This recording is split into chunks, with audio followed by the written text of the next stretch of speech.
Hey guys, welcome back. This is the fifth installment of our conversation on Schiller's On the Aesthetic Education of Man. Luke Johnson, CJ Eller.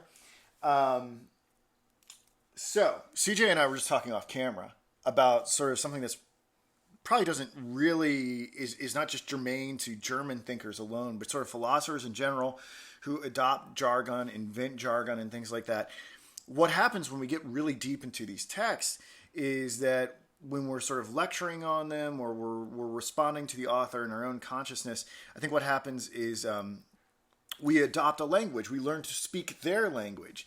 And I noticed as I was prepping today for the podcast conversation with CJ, how little I actually knew. And it really wasn't until I tried to, or in any case, when I try to articulate it to CJ that I'm actually then having a full understanding. It's almost like I'm being spirited away into another realm, speaking Schillerese when I'm like straight up lecturing. Like Schiller is just like channeling himself through me. And then when you ask a question like for clarification or this or that, I'm like stupefied. And the analogy I used was like if I was speaking English and I were to encounter a foreigner who technically knew English but didn't know the idiomatic expressions of English. And I said something to the effect of like, this works like gangbusters or hair of the dog or sick as a dog or when pigs fly or something like that. We all know what those things mean, but when a foreigner were to ask us to clarify those things, we may stumble.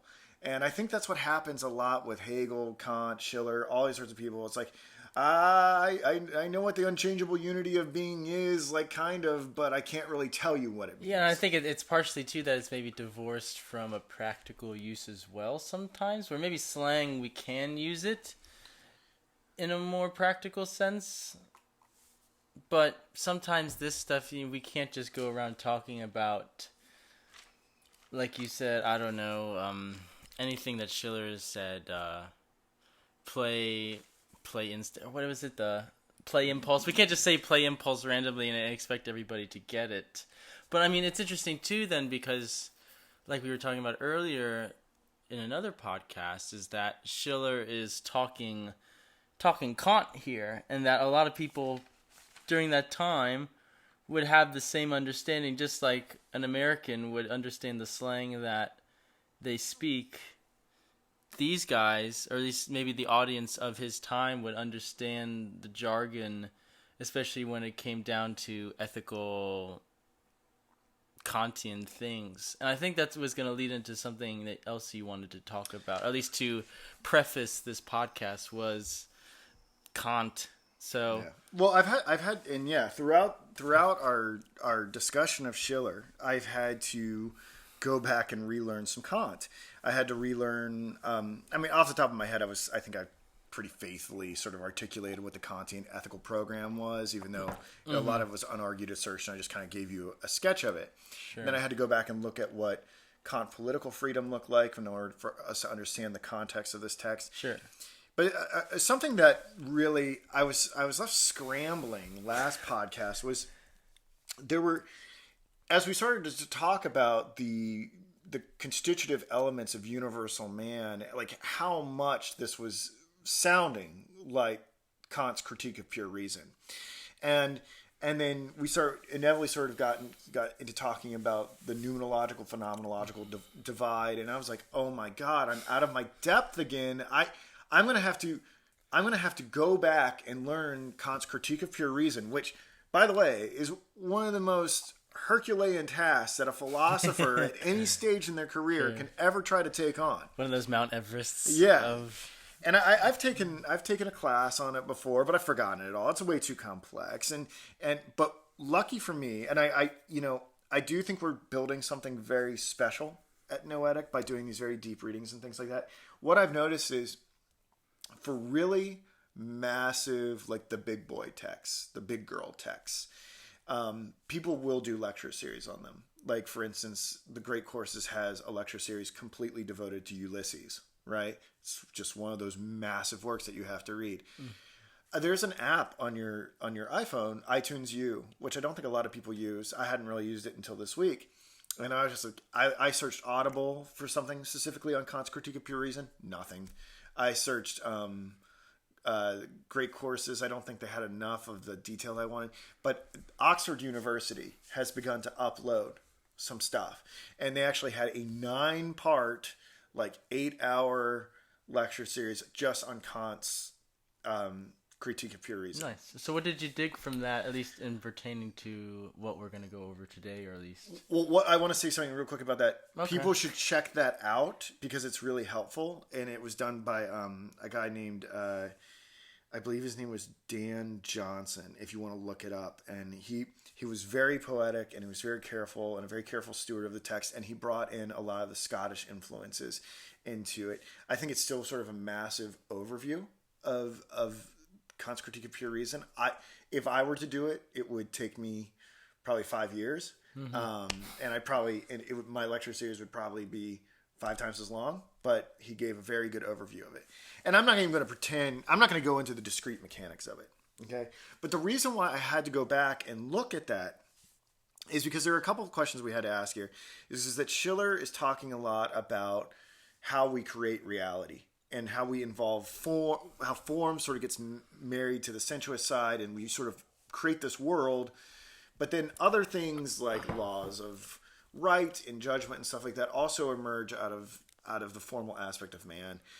And we're like, okay, And there's something else that at last podcast what we're trying to figure out is how an experience of the beautiful would get us to be moral individuals and get us to embrace the just state. And you and I were sort of groping around trying to figure out how these things connected. And I sort of postulated, well, maybe if we have an experience of beauty, we're taken to a place of timelessness.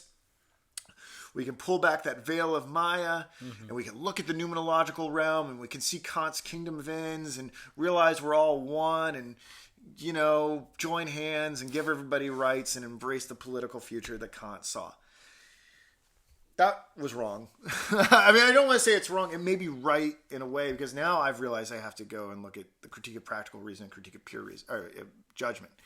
What I'll say this about the critique of pure reason and that project, if anyone is interested, is that project is not going to be interested in the psychological self, not like what makes CJ feel good or bad as a person, what sort of traumas he may have, what gives him pleasure or anything like that, but about sort of how all human beings, all the different principles of organization and forms and instincts and intuitions and concepts that come together that allow us to experience reality in an instance, right?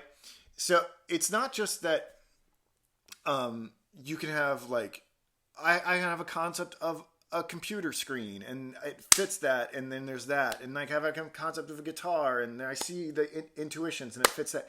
There's got to be a way that all these things get brought together, and there has to be sort of preconditions for it too. He thinks that space and time is something that's not part of the noumenological world, but this is something that we provide as well, and so somehow at the street address that is our minds, all this comes together so beautifully, instantaneously.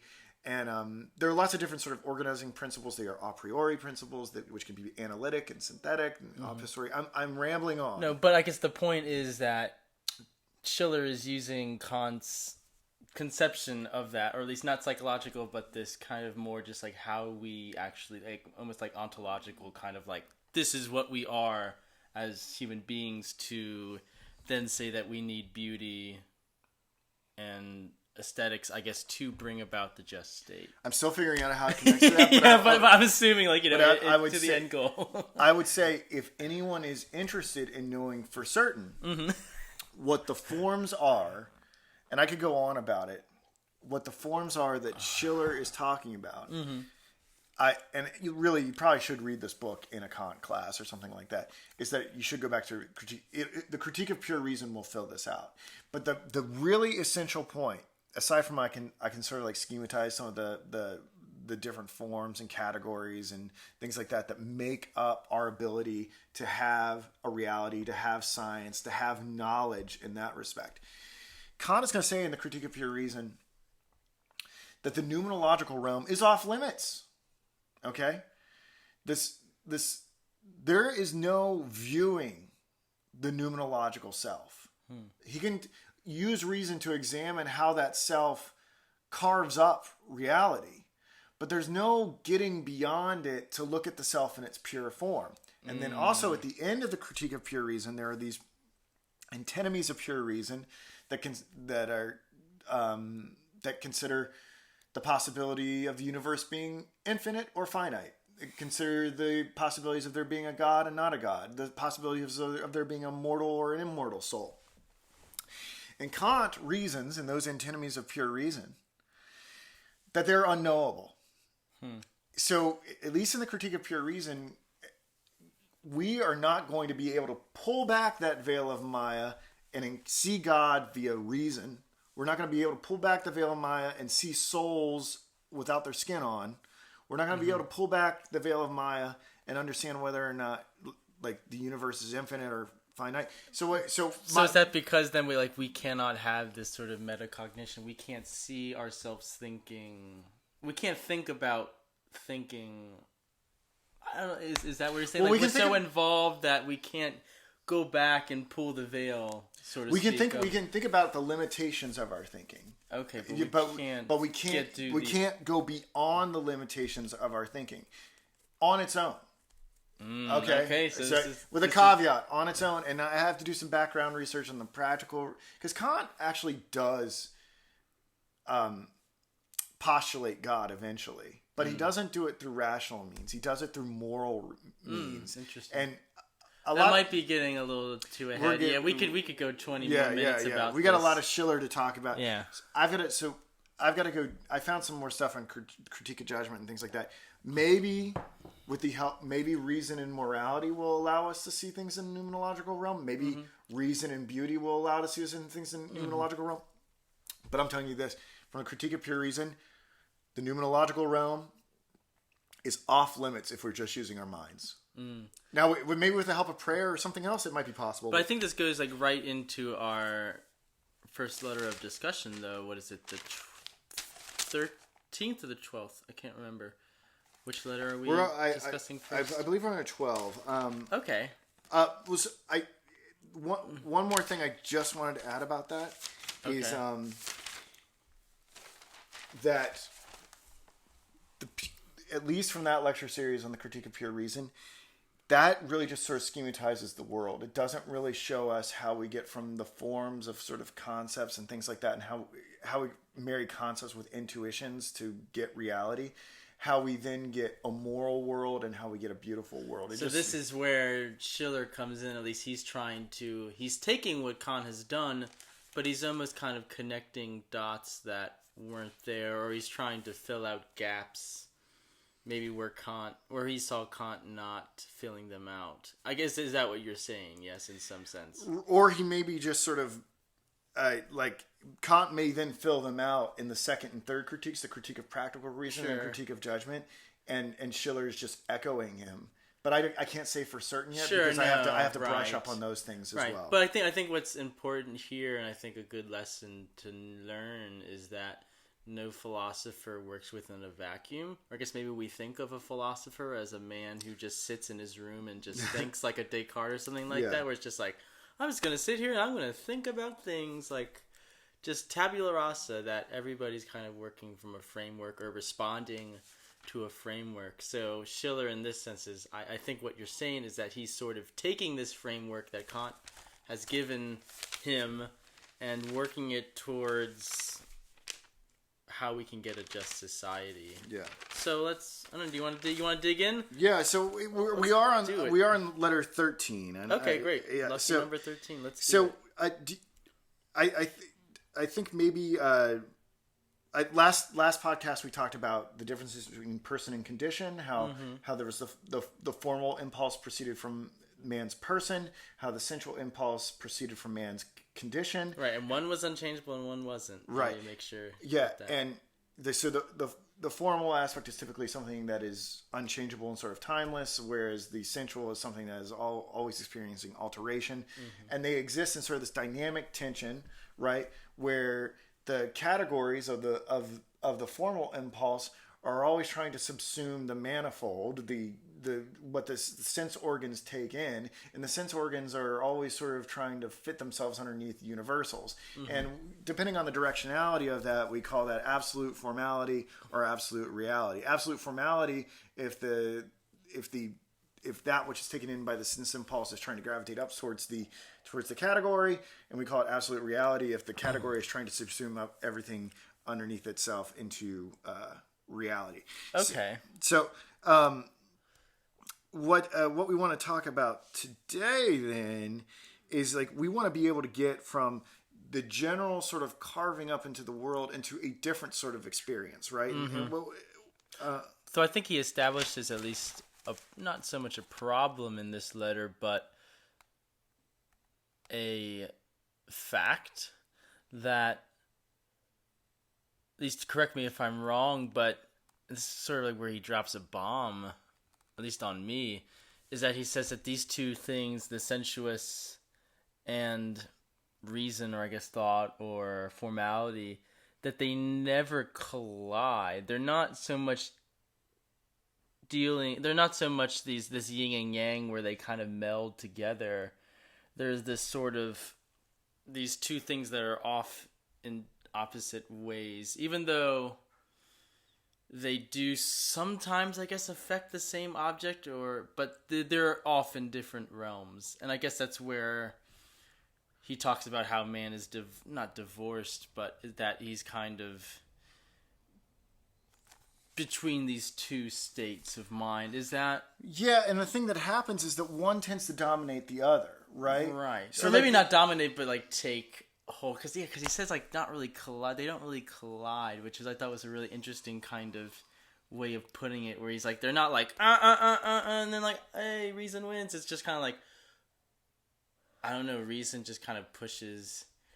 with its with its gravitational pull, or at least its field, that it kind of pushes, I don't know, reality away or whatever. It's odd, it's strange, and I don't know if I know how to properly think about it, but I think and it's trying. I think a lot we have to ask ourselves, what is the role of art? I mean, we know it's to bring about the just state, but I think there was a point for him to talk about the unification of the Greek mind and how the modern mind got so disorganized and stuff like that. I think that the role of art is to kind of restore it to that pristine nature. And I think initially he felt like there was this equilibrium in the human mind between the formal and the sensual impulse.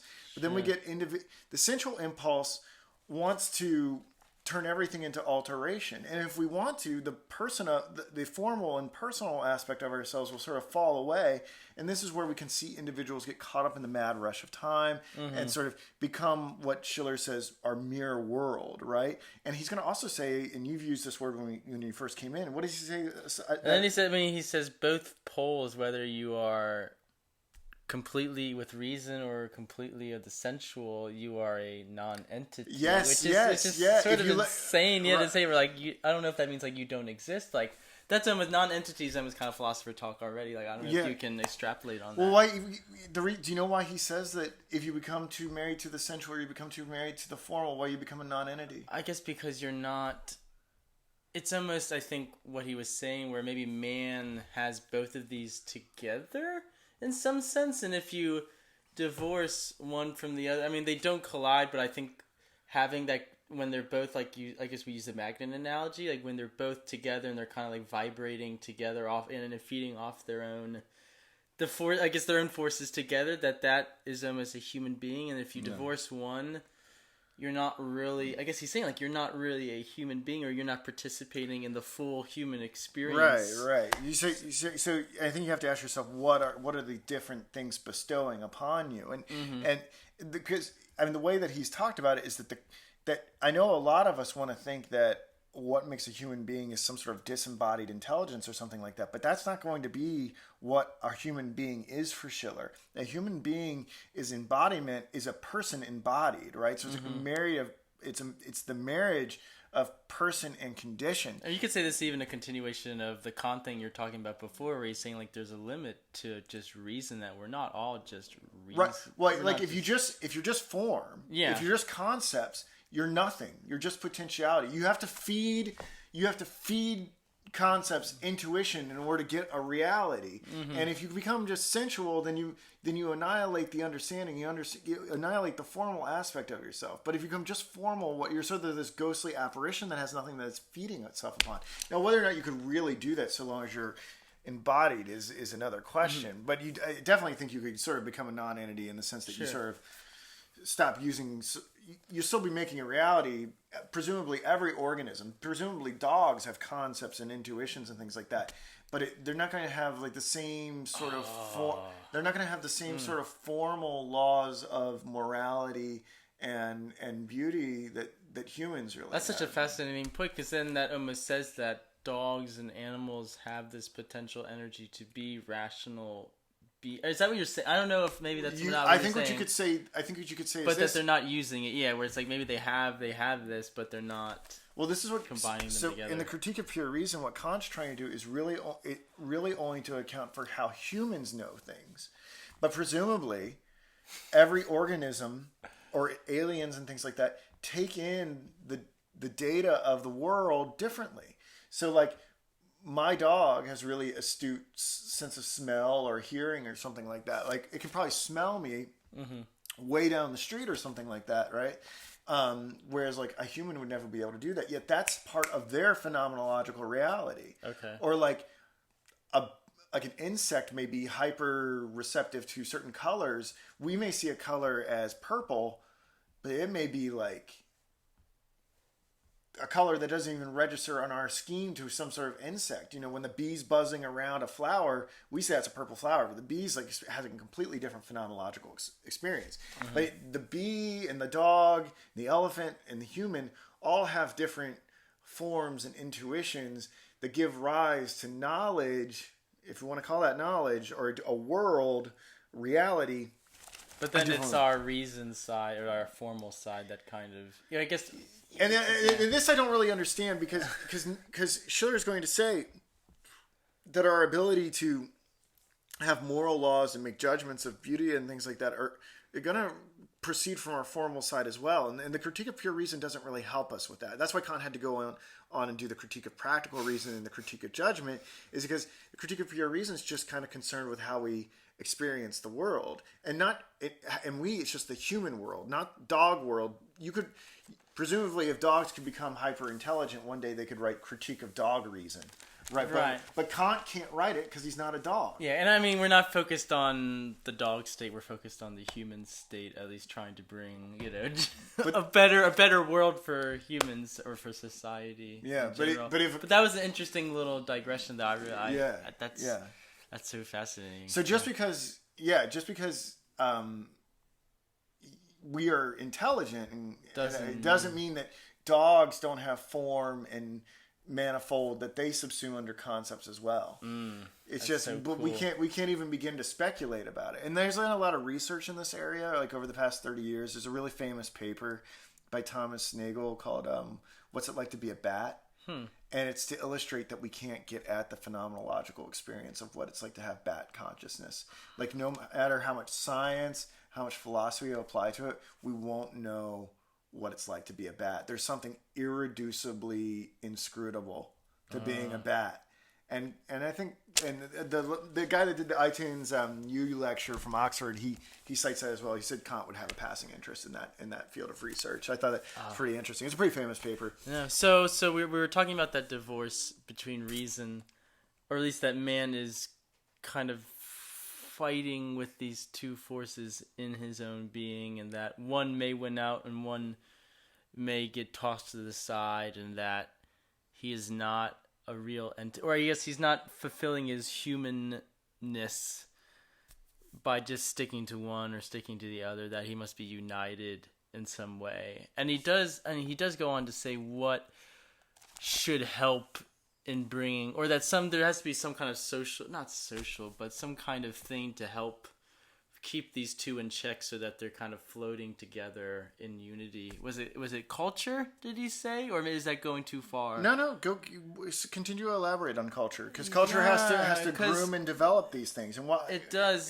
So I mean, we were talking about trying to bring them together, or at least that to be together and kind of pulsating with each other is where humanness is, or I guess where our unity comes in, talking about the Greeks you were saying before. So he was saying that culture is this vehicle for which we can actually, like you said, groom these two and maybe keep these two in orbit together in some way. And I think that's a fascinating statement, and I think it's going towards what he's saying, at least in aesthetics. Elaborate a little bit more on that. What exactly does culture have to do?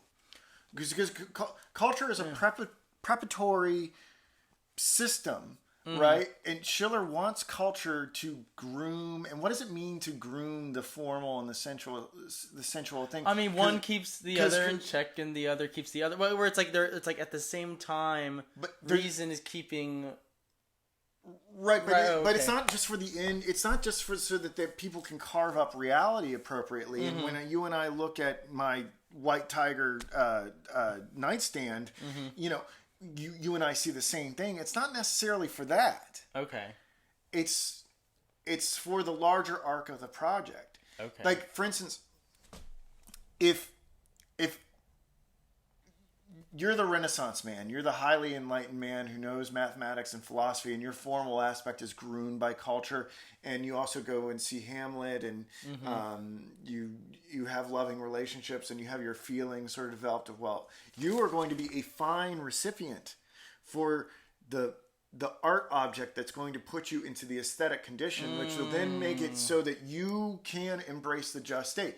Whereas if I care nothing for monster truck rallies and pornography or something of that fact, right? And I have cultivated no human feeling or higher love of platonic truths or something like that, then that's going to be a real problem. I'm not going to be as receptive to that art object when it's going to be presented to us. Now, ideally, the best art objects are going to be able to animate those things about us.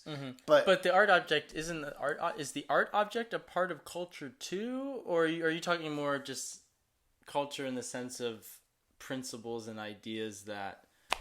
Because that's what I was thinking. You were mentioning, like, like you watch Hamlet and you do this and stuff, but isn't Hamlet an art object? So it's like we kind of encounter... maybe that's a bad example. No. But I understand what you're saying though. Is that culture's supposed to prepare us for the not so much the right experience, but for us to take an art object and to see its beauty and to use this aesthetic experience to, as Schiller would want to have it, bring about a just state. I guess that's what you're saying. I see. You might be a little bit closer to the text because I had to revisit my lecture notes or whatever to do this. But I think we're both orbiting around the text in some way. So, what did he have to say about, like, did he name specific cultural activities that groomed these aspects? He just kind of just said culture. He just kind of says a lot of things, right? in passing, And then that's he? the sort of interesting thing about this text too. I mean, just like we're talking about with language and stuff, he'll just throw out things and then not really explain them, or he'll just say, yeah, they're a non-entity, and you kind of have to say, what the fuck did you just say? And then he just goes on. You know what I mean? You're just like, what? Like, not even a footnote. Like, I think he has a footnote on the non-entity thing, but I don't even know if it goes into what a non-entity is. So it's really interesting. But I think that point, that culture is sort of this thing that is supposed to prepare us for taking in beauty, I think is a very profound statement. And I think it makes us question, like, okay, like, how can we make a culture that would prepare? I do think what's going to be I think if I were to offer some concrete examples on that, I do think that, at least as far as the grooming of the formal and stuff like that, is going to be ethical education to some degree. Okay. So now, how we get from the formal concepts that divide up reality into some sort of intersubjectively valid thing that you and I can agree upon, to the point where we have ethical laws that we agree upon, like how we go from that to a categorical imperative, I'm not sure yet. But I think the idea is that there should be some moral instruction there on what the right thing to do is. And obviously we've talked about this before. Schiller thinks the categorical imperative is the code of ethics. The thing is that if culture is just sort of grooming that, and we're doing this sort of moral education, if I tell you, CJ, the categorical imperative, that's the right thing to do, and I just drill that into you all the time, if I say go do the right thing, how's that going to feel to you? That might just feel like something that's an unconscious sort of thing because I have been constantly groomed with that. That's another thing. Interesting thing too, where culture kind of almost works subliminally. Like if we just keep seeing the same thing over and over again, or if we just keep taking in a certain thing that we kind of, I don't want to say take in those views, but we sort of take them for granted and they kind of become existence to us, or at least like that. This is what the world is. And that's that maybe doing the right thing. It's a great Spike Lee movie, but should be something that we should do. Right. So there's two sides to that, and I think you've illustrated both in your answer here. If it's constantly drilled into you that the categorical imperative is the thing that you ought to do, you take it for granted. The problem with that is the categorical imperative can't be something that's taken for granted because man feels his highest spiritual powers when he can give the law to himself. Not when someone else tells you how to do it. Okay. But when you can say to yourself, I am entering into the realm of moral beings because I've done the moral calculus, and I'm assuming this for no other reason than the rationality of the law. If you do it unconsciously, you're not really free. No, it just sort of not on the not on Schiller's and Kant's terms. You're not really free. You're just letting something else condition you. So then I guess what the question that would be then is just that you say culture should be grooming you, but how can culture, I guess the question is like, how can culture do that without being didactic and like almost just kind of being like a morality play where you're just like, you should do this, well, the other side of it, the other excess of it, and you've already sort of mentioned it, is that I can teach you the categorical imperative, but the thing is, it becomes onerous, right? It's like, damn it, I got to do the right thing. Okay, yeah. And people know it's obligatory. They know it's rational. They may even know that their freedom comes along with it, but they're like, they almost get like a religious guilt or religious. They're like, dread. I don't want to do the right thing. So it's either it's lectured into them that it becomes unconscious and therefore they're not free, or they just feel it impinging upon them all the time. They don't really take any satisfaction. So I guess for it to be right, then they need to take it in free, like you said, freely. So culture can only get us so far. Right. Hence why we need art. Okay, but it's interesting though, because I guess I'm so confused on the art and culture, whether culture is something different than art, but can't art make up culture? But who cares? Well, I think we're semantics at this point. No, I don't. As far as culture, how it cultivates feeling, I think, what does Schiller mean by feeling? I mean, does he just want us to be perceptive of other people's plights? Does he want us to be able to empathy? Or is that what he wants? I'm speculating here. I don't really know, but I think that's part of it. So what's interesting is now, all right, so we understand this formal sensual impulse. We understand the sort of dynamic relation between the two of them, and what, if you were to take one away, what they like to do, they turn themselves into non-entities, formal non-entities, and sensual non-entities world. Schiller's going to introduce this thing known as the play impulse. Yes. Okay, and the play impulse is something that we experience when we're presented with the rational concept of beauty, right? And it it scrambles things up and starts off this new sort of aesthetic condition. Okay. So we were talking a lot about how things, or how the ideal man is one who unifies both the reason, or I guess the formal and the sensual, and maybe just to not elaborate, but just to have a foundation. You're saying that the play impulse is the thing that does the balancing act, or that brings the two together in such a way that... Yeah, and it's... I don't know. I think the analogies largely break down. I want to think of it like...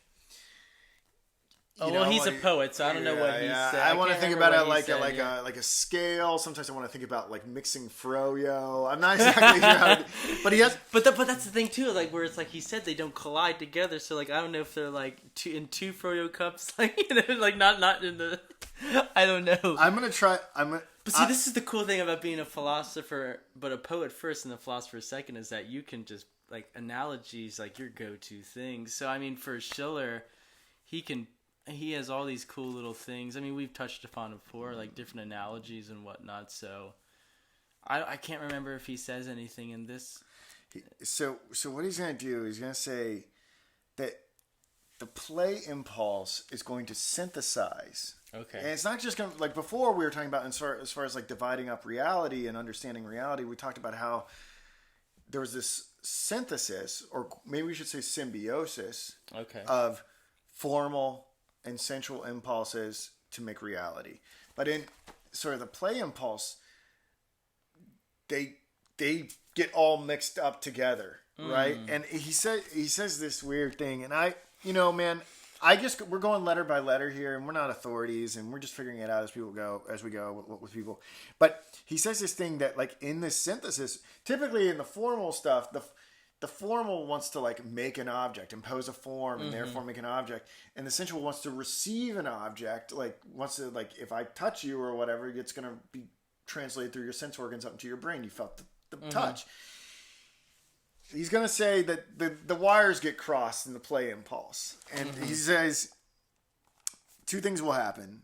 So when presented with the rational concept of beauty, the art object that is the rational concept of beauty,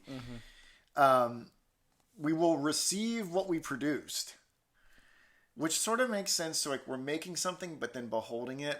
The second thing was produce in a way that the sense impulse receives, and I didn't know what the hell that meant. I think what he's saying though is almost like, I almost compare it to in a martial arts in the sense of like a lot of it is using the momentum of your opponent and using it to your own advantage. You know, if somebody's like trying to lunge at you, then you go with it, and then you maybe turn your body and they fall over your own weight. So I think maybe it's like the formal impulse is using the sensual impulse and then kind of turning it around to use it to his own advantage, maybe in that sense, or that the sensual is using the formal to... That's what it sounds like, because he's kind of saying how he's talking about the sensual impulse, and he's like, can you say that again real quick?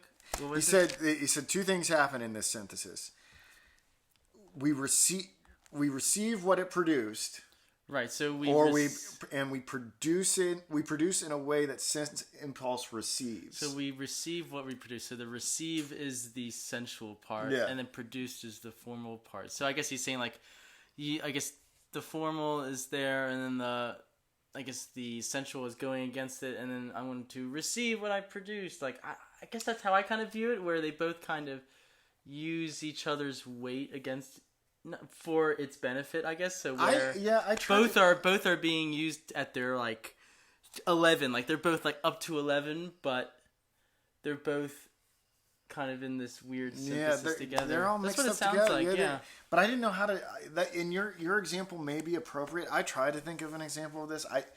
And then I got to the point. I was like, he might as well just say a miracle happens, because it's just kind of like like how do you really scrutinize such an interpenetration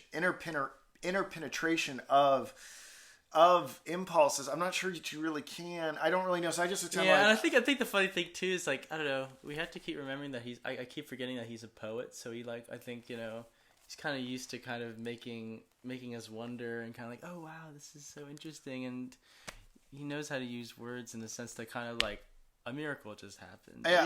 I just went with it. I'm going to revisit. I started to revisit. I found some other like one or two off lectures on the iTunes U that were also done at Oxford. They're pretty rudimentary, but I'll report on those next week. That's fine. So. I'm a little hazy on how that comes together, and I think probably he's a little hazy of it. And by the way, if we don't understand these guys, it might be the case that.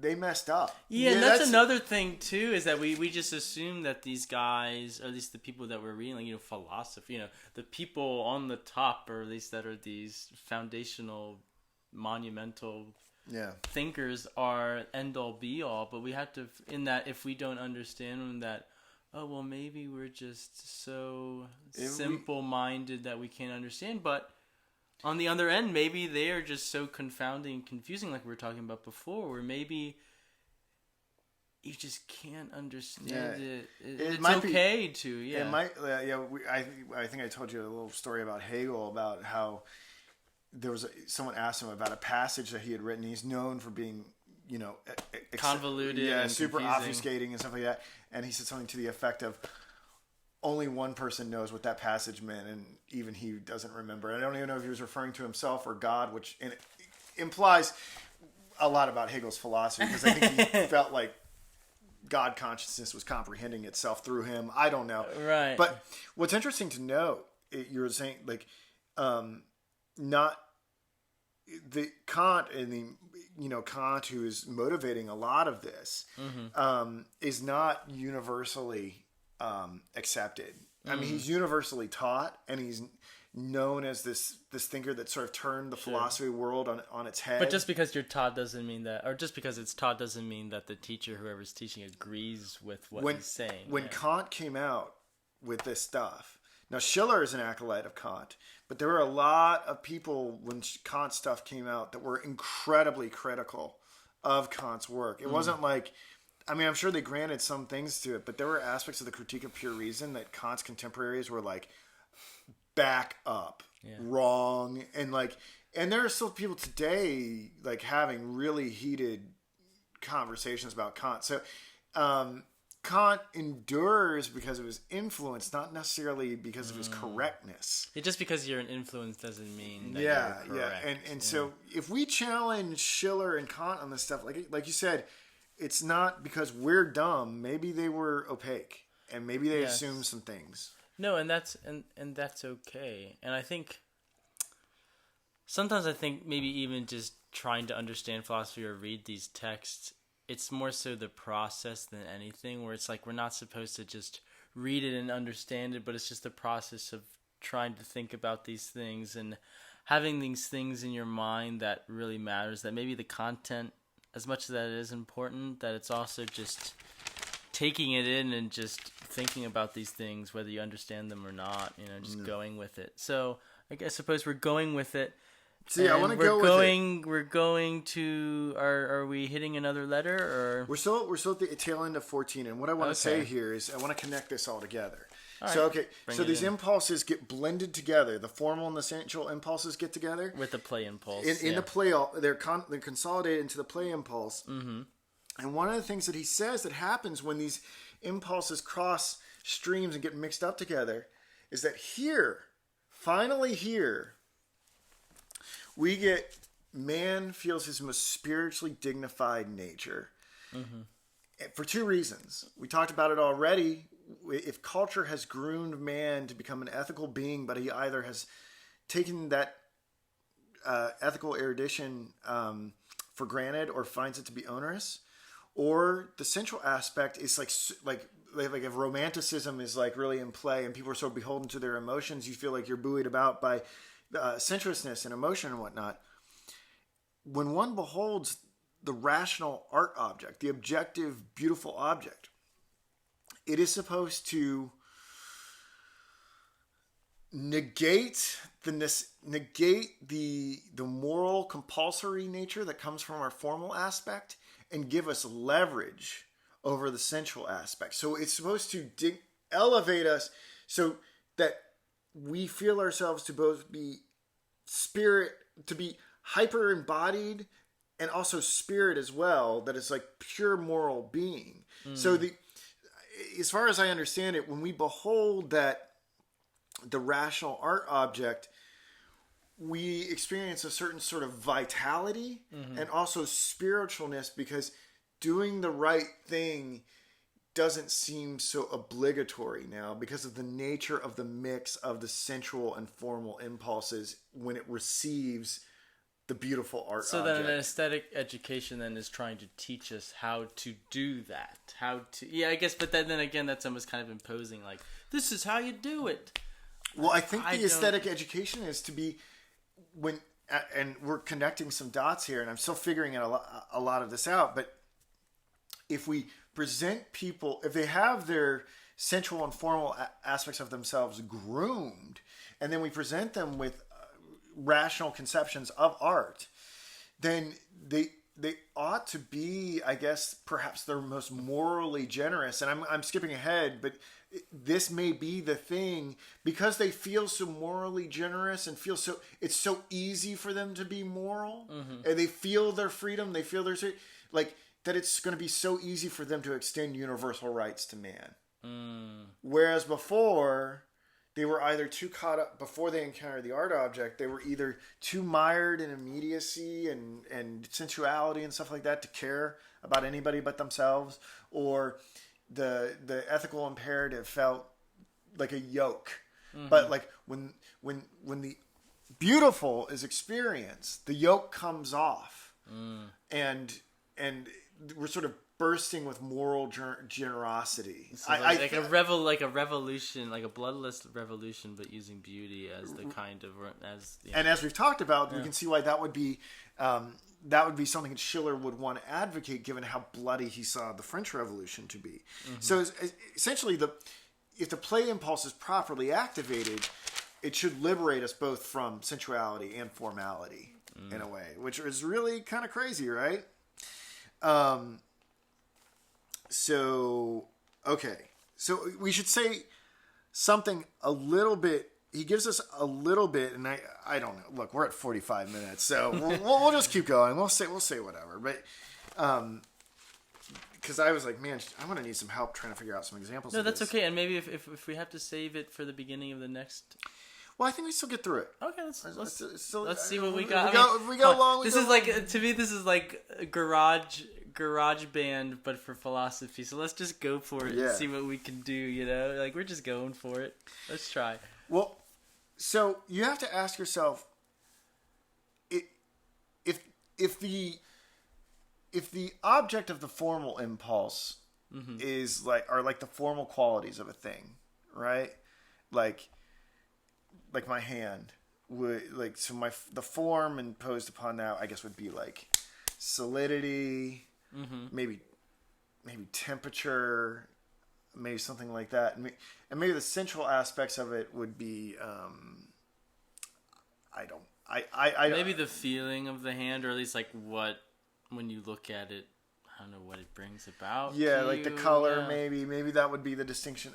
I shouldn't say it. I mean, without knowing what. No, I know, but maybe these feelings that your hand brings about, whether it be So my hand is a combination of formal and sort of sensual things. So like the object of the sense impulse is sort of the vivacity and life of the hand, and the object of the formal impulse are going to be the formal qualities. He's going to say that the rational concept of beauty, that object, is going to be what he calls living shape. So it's taking the living part, or the sensual part, and taking the shape, the formal part, and kind of combining the two together. And you said that beauty is embodied in living shape. Yeah, so that I mean, I think, and Schiller goes into this too, that doesn't mean that everything that is living is beautiful, or that everything that is form is beautiful. Dead things, inanimate things can still have living shape. But then the question is like, what the heck is living shape? Like, we kind of know what that means. Is that where the education comes in? Yeah, is there aesthetic education comes in? Well, living shape seems like it's going to be anything. I don't know if we can really say in advance like what things are living shape or not, but it seems like living shape is going to be the thing that is going to animate the play impulse. So much as it sort of animates the play impulse in the proper way, then it's going to have living shape. And then we can sort of look at that art object and be like, okay, well, here are the formal qualities that allowed it to be living shape, and here are the vivacity qualities or whatever. What's interesting here is that something that truly is a beautiful sort of living shape, right? It's going to create this synthesis of formal and sensual impulses, right? He talks about how the beautiful object will both relax and tighten. And he says that what that means is that the formal impulse will be sort of, by whatever the living shape of the art object will sort of keep the formal impulse, will relax it so it doesn't sort of try to dominate the sensual, and so it'll keep it within its boundaries of what it's supposed to do, but it will also tighten and intensify it. If one of those maybe is going away for the other to dominate, I guess. Well, the living. Well, I want to get to that, but like what I'm trying to say here is that the living shape of the rational beautiful object will simultaneously melt and tighten. It will so relax and tighten. It will sort of, and this is hard to understand with Schiller because he says that there's this sort of interpenetration and a synthesis of the impulses, but then at the same time they're sort of kept within boundaries and intensified when they encounter. I mean, that's what he said initially. Yeah, there's that. I guess like I don't know why I keep hitting this nail on the head here, but just like. I'm sorry. Yeah, hitting. Yeah, I understand. I thought I switched. Driving home this point. Yeah, he was saying that these two impulses don't actually collide; that they're just in these two separate spheres. So maybe that's what he means. That maybe they're not interpenetrating, but they are just kind of coming together, and then maybe that might actually help understand what he's saying by relaxing. Yeah, I wonder if they actually ever sort of end up really truly blending together. Yeah. If they just brought closer together and like held in a right. A I'm more assuming unity. Where it's like maybe it's like it's more kind of like a gravitational pull, how two things are kind of can be together, and that I don't know. Well, what he said, what we talked about last time is that there were like episodic forms of beauty that tend to. So if not all art objects are the same, right? We're talking about the rational concept of the art object that animates the play impulse in the right way. But there are going to be some art objects that appeal more to the formal aspect of the play impulse and more to the central aspect of this synthesized play impulse. And when that happens, problems happen, right? So like if it appeals too much to the formal aspect of this synthesis of the play impulse, he says that we're going to get art objects that are really energizing, right? But like that this does nothing to really touch the sort of barbarous and sensuous men, because it's like it doesn't really connect with their sensuousness and bring them into that aesthetic experience. So it sort of tramples over them. It doesn't really help them. And I'm trying to think about what would be like an art object that erred on the side of formality. Like what would be? Can we think of a piece of music or a sculpture or a play or something like that was very formal in nature and very energizing, but like didn't really speak to the emotional. Yeah. I mean, I can think of at least maybe serialism happened in the later 20th century where. You mean like Dali and stuff, or like Picasso? Oh, I mean serialism in this, not surrealism, but serialism, like serial, serialism. Please elaborate. Where I mean, it was this music where, I mean, maybe based kind of on Schoenberg's idea of 12-tone, where you take each of the 12 tones and you line them up in a certain row, and you play it out, and that is what you're using this row, and that's based on logic, and that like it's almost like trying to serialism in a sense. It was like almost trying to make music a sort of science, or try to get it into that level, because then you can establish certain like set theory and rules to composition, where they almost, it's not so much like you're trying to invoke emotion, or it's not so much about passion and emotion as kind of like a logical execution of music. So I think maybe that's an example. And it's all about form. It's all about trying to arrange your sets, the sets of pitches that you have. Do you find it energizing? Energizing? There's some music that utilizes 12-tone that I find very energizing. At least, or that maybe it's not really like super formal, but it uses this kind of romantic language as well. I can think of, at least, there's this composer named Alvin Berg, and his music, I mean, he was a student of Schoenberg's, but he has this very emotional quality to this kind of abstract music that kind of gives you this like even though it does use these formal modes of composition, he still finds ways to kind of bring in, like traditional harmony, or maybe like more romantic style sort of things to kind of give you this full effect. But that's one thing I can think of, like when you try to kind of systematize a certain way of doing things. And I mean, and it even created this kind of culture where some composers would like serial composers would berate others if they didn't, if they looked at their piece and they say, "Oh, you didn't use that tone row correctly," or like, "Oh, wait, you kind of skipped something there." That, I mean, there's this correspondence between, Schoenberg, who sort of created this system, this way of systematizing pitches, and this guy who followed him, and he's saying like, Schoenberg's later works didn't really keep to this sort of thing that he created, but this guy, I think his name is Rene Leibowitz, he says like, "Hey, like Schoenberg, like, what's up? Like, that's not a tone, like that's not following the tone row. I don't really understand what you're doing." Where, it kind of creates this limiting sort of scope of how things can be done, or at least, so I don't know, maybe that's an example. Yeah, the only other thing, I those are probably perfect examples, and I think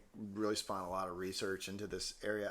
I think something I was thinking about when I started to think about form and how it may be divorced from like the sensual side, it would be maybe like math rock or something like that. Mm-hmm. Like I know I'm coming. This is where it's all about kind of. It's all about, it's like yeah, like what rhythms are they doing, and what kind of music. Very angular. Yeah, I think with this kind of music or art is trying to do, it's almost like and math rock is exciting if you understand it. I think you can also take it on a visceral level too. Doesn't it? But yeah, that's what I'm saying is, does it become energizing if you understand it? If you understand the form. But this is the problem: is Schiller's assuming we know what forms are. Right. Like. Or maybe you need an aesthetic education on these forms. Yeah, he doesn't really spell it out. Yeah, but I think what they kind of, at least from what I remember of studying this, or just just reading about this kind of style of music, was that it was kind of centered on objectivity, that you shouldn't be trying to bring about any kind of emotion, that like you're just kind of stone cold, kind of stoic, kind of just like I'm making. I don't know if it's like. What about some more like conceptual music stuff, like John Cage stuff, or. Yeah, but he has a lot of feeling. He has a lot of feeling and kind of.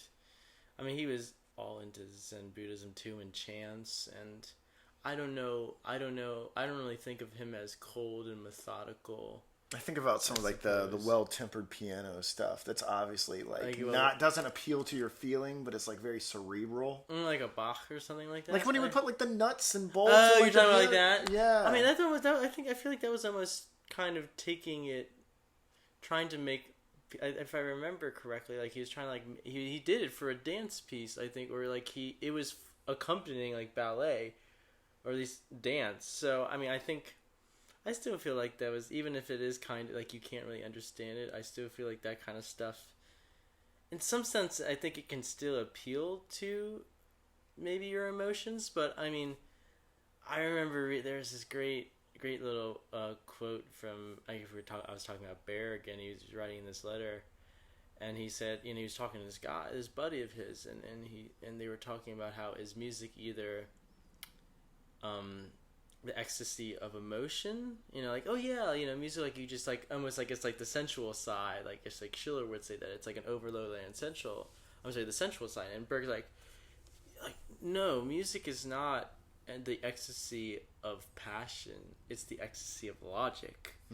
So that maybe that's what you're saying, where it's like the exciting, where like maybe I think that's what Schiller is saying, is that some art sort of takes the formal side and just overloads it to the point where it creates this excitement or this ecstasy, or maybe like what if we want to go back to or past lecture, like Nietzsche, where you just get lost in the forms of the Apollonian, where you're just kind of like you're just playing in image land at that point. Think that's what he was saying about the other side of it, how you can have episodic beauty, where where you have forms of beauty that err too much on the sensual side, and it innervates and makes people lazy and things like that. You kind of get like lost in sort of like an artistic sort of haze, where it's not so much formal. It's a lot of, dare I say, Apollonian dream images, where it's just like, oh, I'm just sort of like, I'm trying to think about something that would be like that. Maybe like, what's that movie that was that notorious movie that came, the Fellini movie in '69? Was it,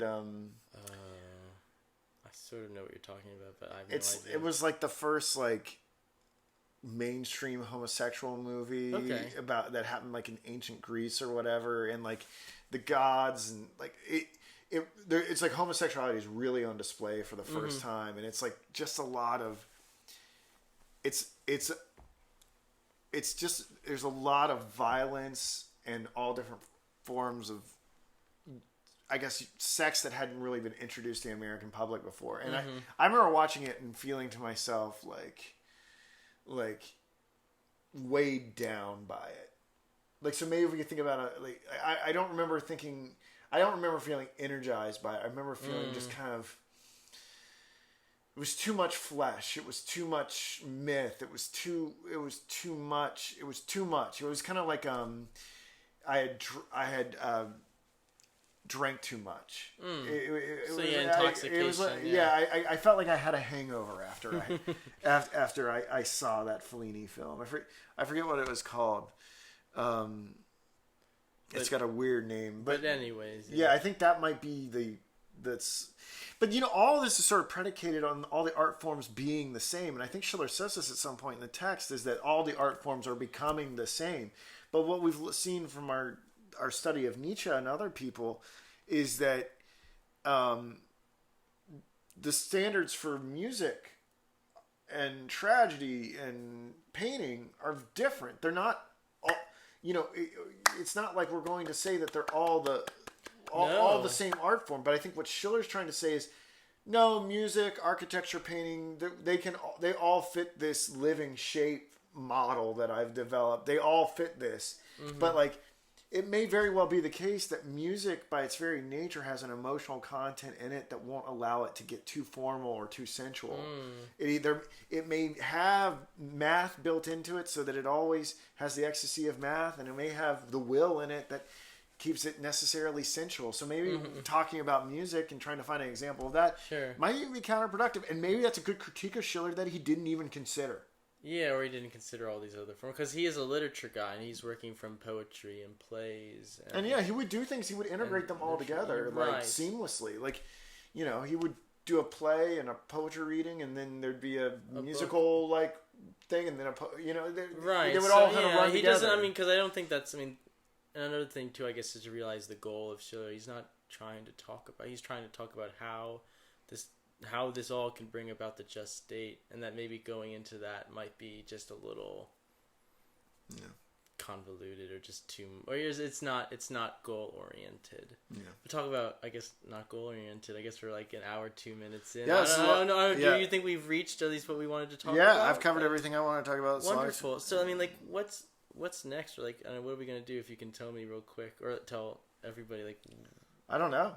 No, I covered everything I wanted to cover. Okay, but I think the major insight is that we have this concept of living shape, and how in the play impulse the